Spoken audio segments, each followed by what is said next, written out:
Welcome to Rajasthan GK training. दोस्तों स्वागत आप सभी पशु परिचर एनिमल अटेंडेंट भर्ती परीक्षा 2023-24 की तैयारी करने वाले सभी अभ्यर्थियों का राजस्थान जीके ट्रेनिंग के इस यूट्यूब चैनल पर। दोस्तों ये अपना 12वां मॉडल पेपर है राजस्थान जीके का, जो अपने पशु परिचर भर्ती परीक्षा के लिए इंपॉर्टेंट साबित होने वाला है।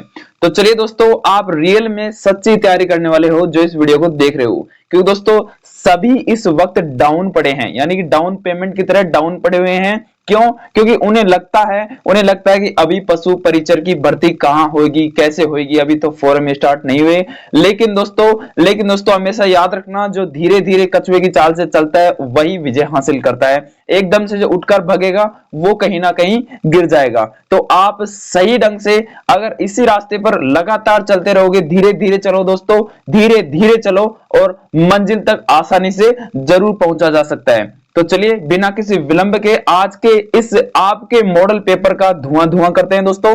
और आप भी नीचे कमेंट करके बताना कि आपके कितने प्रश्न सही हुए इन 43 प्रश्नों में से। ठीक है, तो 43 प्रश्नों का ये मॉडल पेपर है। तो चलिए बिना किसी विलंब के शुरुआत करते हैं। बस आपसे एक छोटी सी रिक्वेस्ट करूंगा दोस्तों, आप इस मॉडल पेपर को अंत तक जरूर देखना। अगर आप सोल्व ना ही करना चाहो तो भी आप इसको जरूर देखना, क्योंकि दोस्तों यहां से आपके 40 से 43 प्रश्न आपके क्लियर होने वाले हैं, जो आपकी कहीं भी आप देखोगे धुआं धुआं कर दोगे दोस्तों उन प्रश्नों को। ठीक है, तो चलिए बिना किसी विलंब के शुरुआत करते हैं। चलिए पहला प्रश्न आपके लिए है दोस्तों कि निम्नलिखित में से राजस्थान सरकार द्वारा घोषित Rajiv Gandhi scholarship for academic excellence scheme 2021 की विशेषता कौन सी इनमें से नहीं है?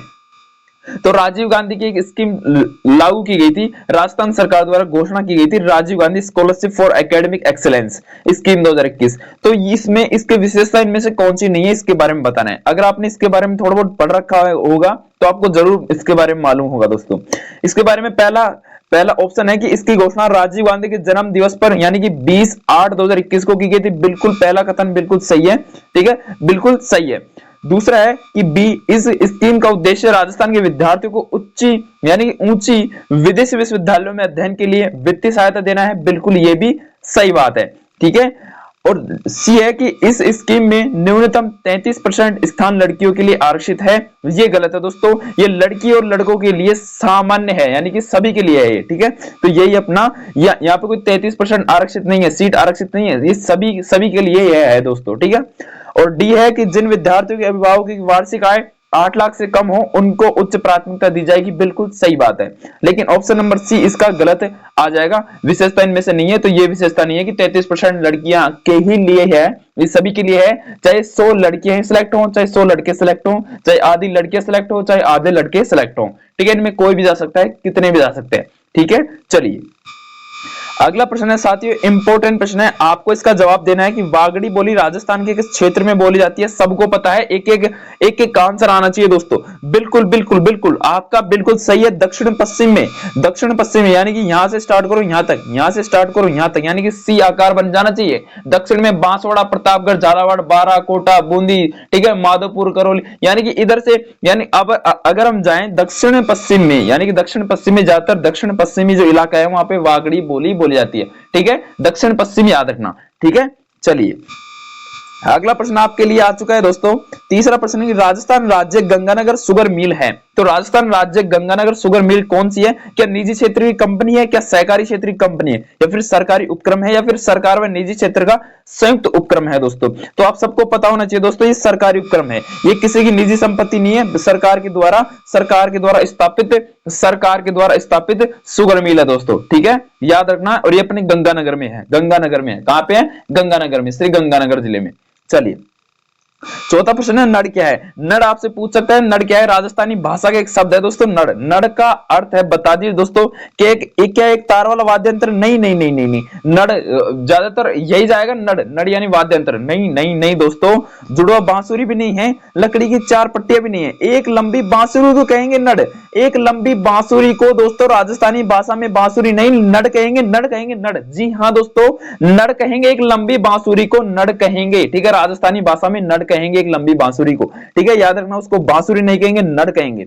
ठीक है, चलिए बिल्कुल। चलिए अगला प्रश्न आपका इंतजार कर रहा है। पांचवा प्रश्न है कि राजस्थान में पंचायत समिति के सदस्य, राजस्थान में पंचायत समिति के सदस्यों को कौन निर्वाचित करता है? क्या प्रत्यक्ष रूप से निर्वाचित होते हैं, क्या अप्रत्यक्ष रूप से निर्वाचित होते हैं, या फिर मनोनीत किए जाते हैं, या फिर राज्य सरकार द्वारा नियुक्त होते हैं? तो राजस्थान में पंचायत समिति के अध्यक्ष दोस्तों, पंचायत समिति के अध्यक्ष नहीं सदस्य, तो पंचायत समिति के जो सदस्य होते हैं दोस्तों ये प्रत्यक्ष रूप से निर्वाचित होते हैं, प्रत्यक्ष रूप से निर्वाचित होते हैं राजस्थान में पंचायत समिति के सदस्य। और ये सभी पंचायत समिति के सदस्य होते हैं, चाहे बिहार के हो, चाहे राजस्थान के हो, चाहे भोपाल के हो, कहीं के भी हो। ठीक है, चलिए अगला प्रश्न आपके लिए है दोस्तों, छठा प्रश्न है, इंपॉर्टेंट प्रश्न है कि राज्य सरकार को कानूनी मामलों में सलाह देने के लिए अधिकृत है। यानी कि राज्य सरकार को कानूनी मामलों में कौन सलाह देता है? क्या मुख्य न्यायाधीश देता है, क्या महान्यायवादी देता है, क्या महाअधिवक्ता देता है, क्या उच्च न्यायालय देता है? तो कानून की सलाह, कानूनी मामलों में सलाह राजस्थान सरकार को या फिर किसी भी राज्य सरकार को कौन प्रोवाइड करवाता है? तो दोस्तों महाअधिवक्ता। जी हां दोस्तों, महाअधिवक्ता प्रोवाइड करवाता है ऐसी जानकारी। ठीक है, ऐसी सलाह कौन देता है? महाअधिवक्ता देता है किसी भी राज्य सरकार को। ठीक है, चलिए सातवां प्रश्न आपका इंतजार कर रहा है कि निम्नलिखित में से कौन सा राजस्थान के मुख्यमंत्री का पद नहीं है? यानी कि राजस्थान के मुख्यमंत्री के पास कई सारे पद होते हैं दोस्तों, कई सारे पद होते हैं। जी हां, कई सारे पद होते हैं, लेकिन चार ऑप्शन में से एक ऐसा ऑप्शन है जो राजस्थान के मुख्यमंत्री का पद नहीं होता। चाहे राजस्थान का मुख्यमंत्री हो, चाहे किसी भी राज्य का मुख्यमंत्री हो, उसके पास एक से अधिक पद होते हैं। लेकिन इनमें से कौन सा पद राजस्थान के मुख्यमंत्री का नहीं है, इसके बारे में अपन को बताना है। अंतर्राज्यीय परिषद का सदस्य होता है, बिल्कुल होता है, अंतर्राज्यीय परिषद का सदस्य भी होता है। ठीक है, राष्ट्रीय विकास परिषद का सदस्य भी होता है, मुख्यमंत्री सलाहकार समिति का अध्यक्ष तो होता ही होता है, लेकिन राजस्थान राज्य मानवाधिकार आयोग का अध्यक्ष नहीं होता। राजस्थान राज्य मानवाधिकार आयोग का अध्यक्ष नहीं होता। राजस्थान का मुख्यमंत्री देख लीजिए। ठीक है, ये इसका अध्यक्ष कभी नहीं हो सकता। ठीक है, तो ऑप्शन नंबर डी गलत आ जाएगा, ऑप्शन नंबर डी गलत आ जाएगा। अगला प्रश्न दोस्तों, गोडावण कहां पाई जाती है? दोस्तों गोडावण कहां पाया जाता है, कहां पाई जाती है? बिल्कुल इससे अपन को कोई मतलब नहीं है गोडावण कहां पाई जाती है, आपको याद रखना है सीधा सीधा सीधा सीधा दोस्तों, राष्ट्रीय मरु उद्यान। बिल्कुल राष्ट्रीय मरु उद्यान जैसलमेर के अलावा गोडावण कहीं पर भी नजर नहीं आएंगे, कहीं पर भी नजर नहीं आएंगे। जी हां दोस्तों, भारत में चले जाओ, विश्व में चले जाओ, सिर्फ और सिर्फ राष्ट्रीय मरु उद्यान के अंतर्गत ही आपको गोडावण नजर आएंगे दोस्तों। और ये विलुप्त होने की प्रजाति है दोस्तों। ठीक है, विलुप्त होने के कंगार पर है, इसलिए तो इसको राज्य पक्षी बनाया गया है दोस्तों। ठीक है, नवा प्रश्न आपके लिए, अजमेर राज्य के प्रथम मुख्यमंत्री कौन थे? जी हां दोस्तों, अजमेर राज्य के प्रथम मुख्यमंत्री बता दीजिए। आप कहोगे सर अजमेर राज्य कहां से आ गया? अरे प्रजामंडल पढ़ोगे तभी तो समझ में आएगा। अजमेर राज्य के प्रथम मुख्यमंत्री कौन थे बता दीजिए, सबको पता होगा। जी हां, हरिभाऊ उपाध्याय, हरिभाऊ उपाध्याय। जी हां दोस्तों, हरिभाऊ उपाध्याय अजमेर राज्य के प्रथम मुख्यमंत्री थे। चलिए 10वां प्रश्न है दोस्तों, बिना किसी विलंब के 10वें प्रश्न का आनंद लीजिए और इसका सही आंसर देने की कृपा कीजिए दोस्तों। राष्ट्रीय ग्रामीण रोजगार गारंटी स्कीम का नाम बदलकर महात्मा गांधी राष्ट्रीय ग्रामीण रोजगार स्कीम कब कर दिया गया था? तो राष्ट्रीय ग्रामीण योजना गारंटी स्कीम का नाम बदलकर महात्मा गांधी, जी हां दोस्तों, महात्मा गांधी राष्ट्रीय ग्रामीण योजना स्कीम कब रखा था? तो कब रखा था? 2 अक्टूबर 2009 को। 2 अक्टूबर तो होगा, लेकिन सन 2009 याद रखना, सन 2009 याद रखना साथियों, सन 2009 याद रखना। 2 अक्टूबर 2009 को महात्मा गांधी राष्ट्रीय ग्रामीण रोजगार स्कीम रखा गया था। किसका? राष्ट्रीय ग्रामीण रोजगार गारंटी स्कीम का नाम बदलकर। ठीक है, बिल्कुल। चलिए 11वां प्रश्न आपकी मुट्ठी में दोस्तों, 11वां प्रश्न आपकी मुट्ठी में कि निम्नलिखित में से शेखावाटी में किस संगठन की स्थापना 1921 में असहयोग आंदोलन के प्रभाव में हुई थी? तो बता दीजिए दोस्तों, बता दीजिए 1921 में शेखावाटी में किस संगठन की स्थापना 1921 में असहयोग आंदोलन के प्रभाव में हुई थी? तो शेखावाटी में दोस्तों, क्या शेखावाटी सुधार संघ की स्थापना हुई थी? क्या चिड़ावा सेवा समिति की स्थापना हुई थी? क्या शेखावाटी किसान पंचायत की स्थापना हुई थी? या फिर शेखावाटी प्रजामंडल की स्थापना हुई थी? तो इसका जवाब तो आपको देना पड़ेगा दोस्तों, देना पड़ेगा। चिड़ावा याद रखना ना, चिड़ावा चिड़ावा चिड़ावा दोस्तों, चिड़ावा सेवा समिति की स्थापना 1921 में हुई थी। कब हुई थी? 1921 में हुई थी। क्यों हुई थी? असहयोग आंदोलन के प्रभाव के कारण। असहयोग आंदोलन का सबसे ज्यादा इफेक्ट पड़ा था चिड़ावा सेवा समिति के ऊपर, इसलिए इसका गठन किया गया था साथियों। ठीक है, 11वां प्रश्न धुआं धुआं। चलिए 12वें प्रश्न की ओर अग्रसर होते हैं दोस्तों। 12वां प्रश्न आपके लिए है कि झाली बाव बावड़ी और मामा देव का कुंड निम्नलिखित में से किस दुर्ग में स्थित है? बिल्कुल ही सरल प्रश्न है, झाली बाव बावड़ी। दोस्तों झाली बाव बावड़ी याद करो, चलो झाली बाव बावड़ी नहीं याद आ रही तो मामा देव का कुंड याद कर लो। मामा देव का कुंड याद कर लो, कहां पे होगा? मामा देव का कुंड कुंभ, कुंभ, कुंड से कुंभ, कुंड से कुंभ, यानी कि कुंभलगढ़ दुर्ग में होगा। मामा देव का कुंड कुंभलगढ़ दुर्ग में होगा। मामा देव का कुंड कहां होगा? कुंभलगढ़ दुर्ग में होगा।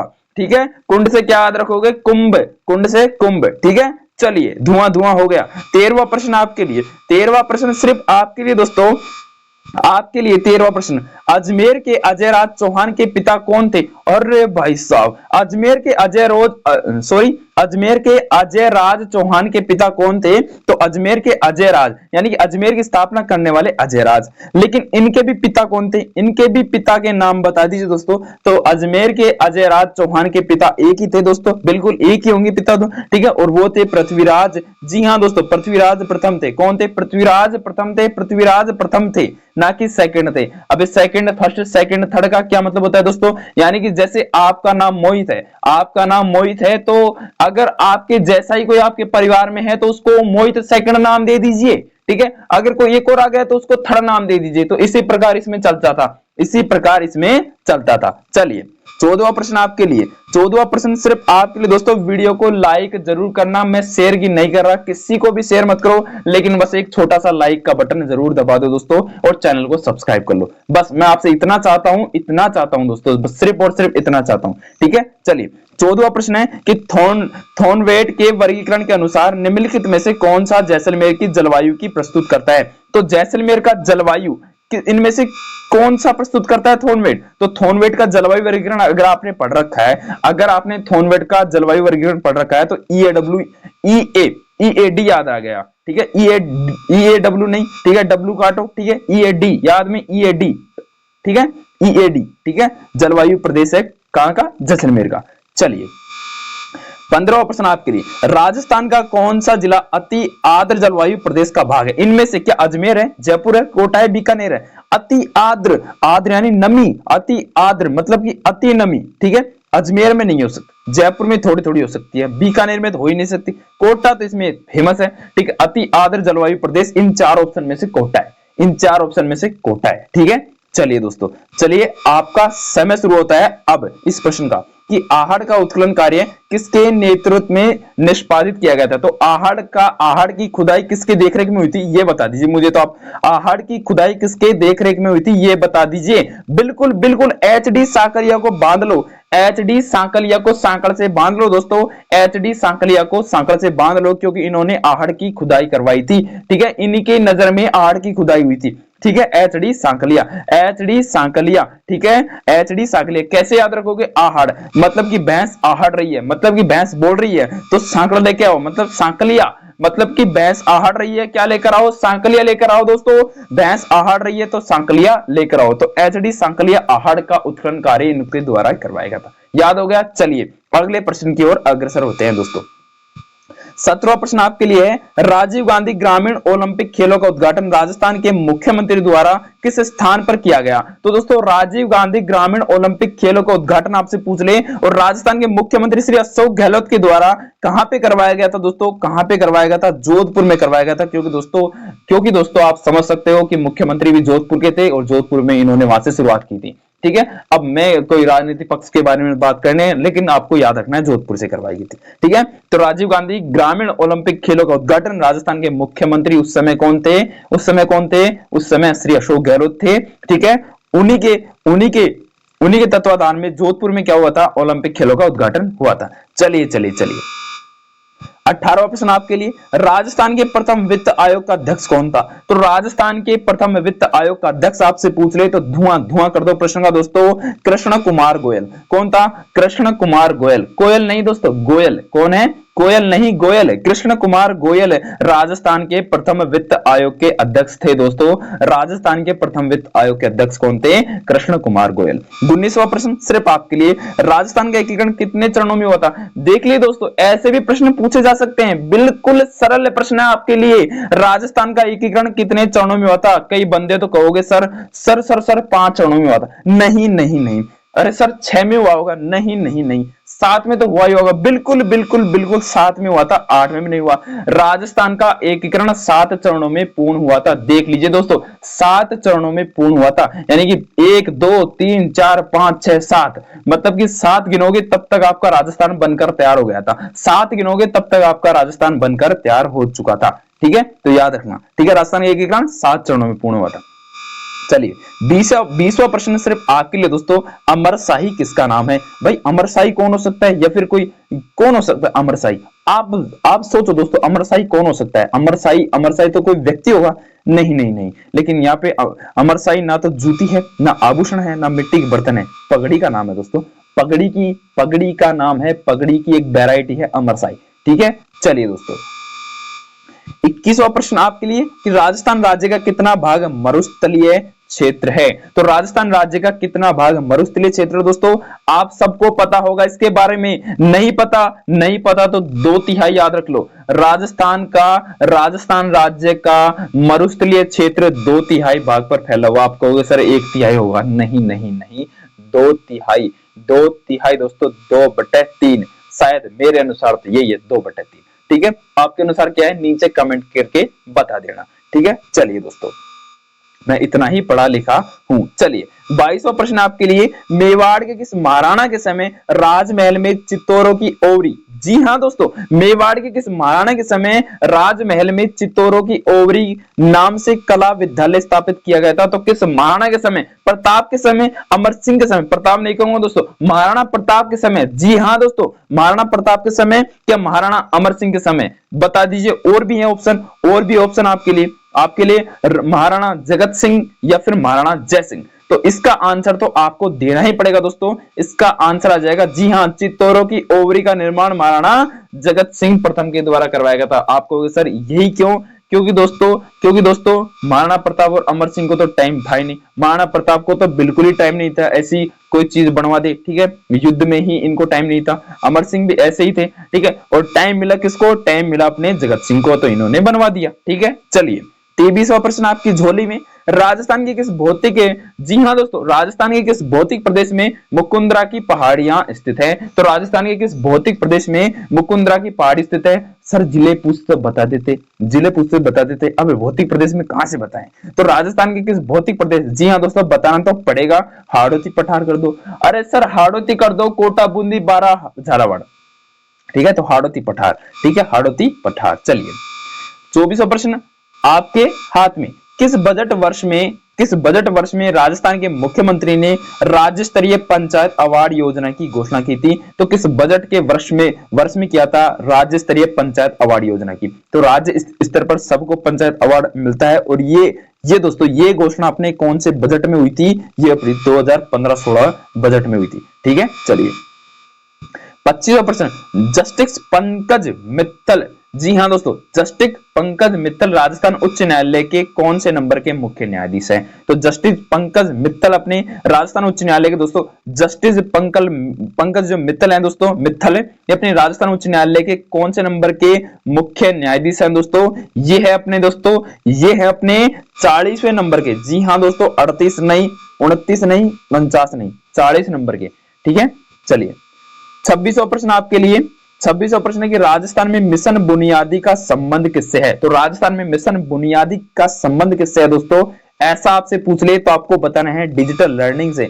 आप अभी जो मोबाइल फोन पर, कंप्यूटर पर या फिर किसी लैपटॉप में बैठकर जो इस वीडियो को देख रहे हो, तो सबसे पहले तो लाइक करो भाई, और चैनल को कर दो सब्सक्राइब। और क्योंकि ये प्रश्न इससे संबंधित है, डिजिटल लर्निंग से संबंधित है। ठीक है, चलिए साथियों अगला प्रश्न आपके लिए है अजरखा, जिसको अजरक प्रिंट के भी नाम से जानते हैं दोस्तों। अजरखा कह दीजिए, अजरक कह दीजिए, अदरक कह दीजिए, ठीक है, जिंजर कह दीजिए, लेकिन आपको याद रखना है प्रिंट।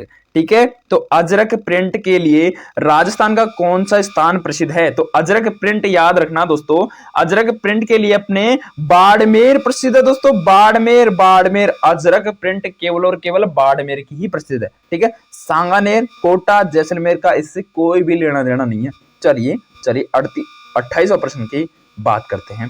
तो 13 ताली बजा दो, 13 ताली बजा दो दोस्तों। 13 ताली नृत्य किस लोक देवता की स्मृति भी किया जाता है? अरे जाओगे, जाओगे कहां? जी हाँ दोस्तों, जाओगे रामदेव जी बजाओगे ताली, जाओगे रामदेव जी बजाओगे ताली। तो रामदेव जी की स्मृति में, लोक देवता रामदेव जी की जय, रामदेव जी की स्मृति में 13 ताली नृत्य किया जाता है दोस्तों, याद रहेगा। चलिए, जाओगे रामदेव जी बजाओगे ताली, कितनी बार? 13 बार, 13 ताली, ठीक है। चलिए 29वां प्रश्न, ऊंट अनुसंधान केंद्र, बिल्कुल सरल प्रश्न, सभी के रट चुका होगा, जोहड़बीड़ बीकानेर, जोहड़बीड़ बीकानेर यानी कि बीकानेर में, ठीक है। ऊंट अनुसंधान केंद्र बीकानेर में। चलिए 30वां प्रश्न सिर्फ आपके लिए कि राज्य के कौन से जिले अंतरराष्ट्रीय सीमा पर दक्षिण से उत्तर की ओर, नीचे से ऊपर की ओर, जी हाँ दोस्तों, ऊपर से नीचे की ओर तो सब कर देते हैं, नीचे से ऊपर की ओर करना है आपको। राज्य के कौन से जिले अंतरराष्ट्रीय सीमा पर दक्षिण से उत्तर की ओर स्थित हैं?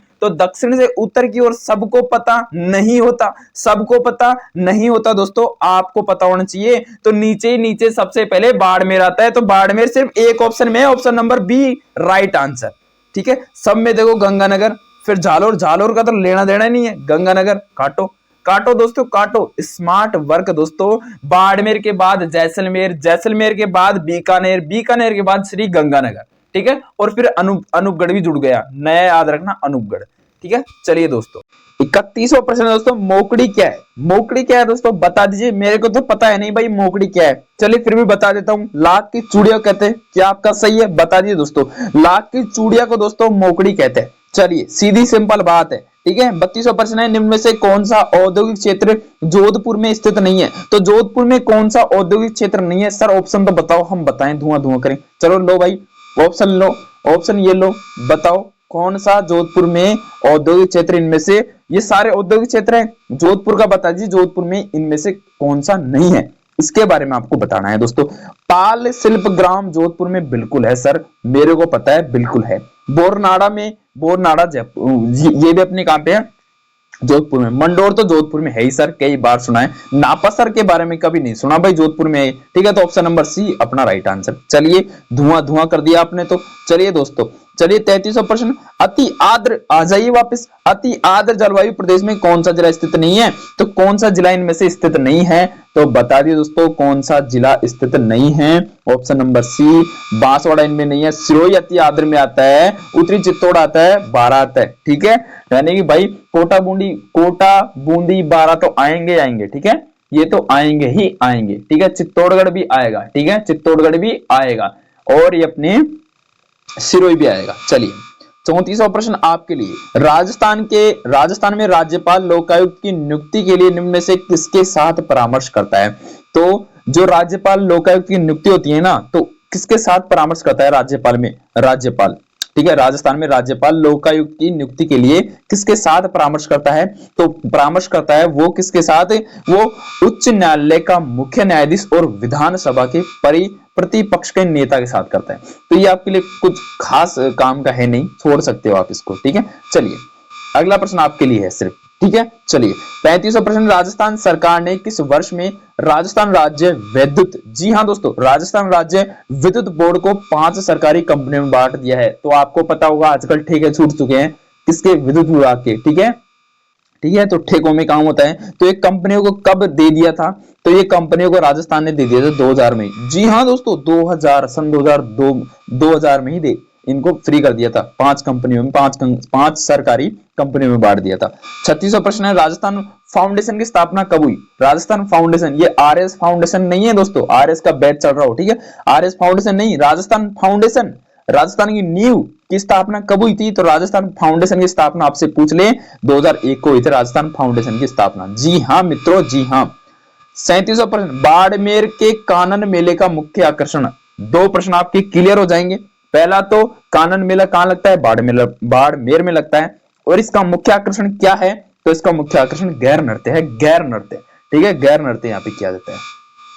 चलिए साथियों, चलिए 38वां प्रश्न है, 1919 में राजस्थान सेवा संघ की स्थापना कहां की गई थी? तो राजस्थान सेवा संघ की स्थापना 1919 में दोस्तों, 1918 नहीं, 1919 में राजस्थान सेवा संघ की स्थापना अपने वर्धा में की गई थी। जी दोस्तों, वर्धा में की गई थी, वर्धा में, बिजोलिया में नहीं, वर्धा में।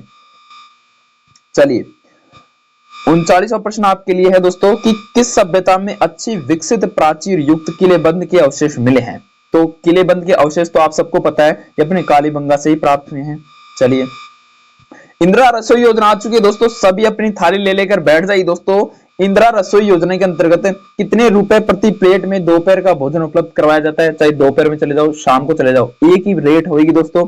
और दोपहर का हो चाहे शाम का हो, आपको सिर्फ और सिर्फ थाली लेके नहीं जाना, थाली भी वहीं मिलेगी और 8 रुपए में मिलेगी। 8 रुपए दो, 5 रोटी खाओ, ठीक है, और 2 सब्जी लो, अचार लो, ठीक है, और मस्ती से पेट भर के आओ, ठीक है। तो इंदिरा रसोई योजना के अंतर्गत 5 रुपए में प्रति प्लेट में खाना उपलब्ध करवाया जाता है, भोजन, ठीक है। चलिए 41वां प्रश्न है, इंदिरा गांधी शहरी रोजगार गारंटी योजना के अंतर्गत शहरी बेरोजगारों को कितने दिन के रोजगार की गारंटी दी जाती है?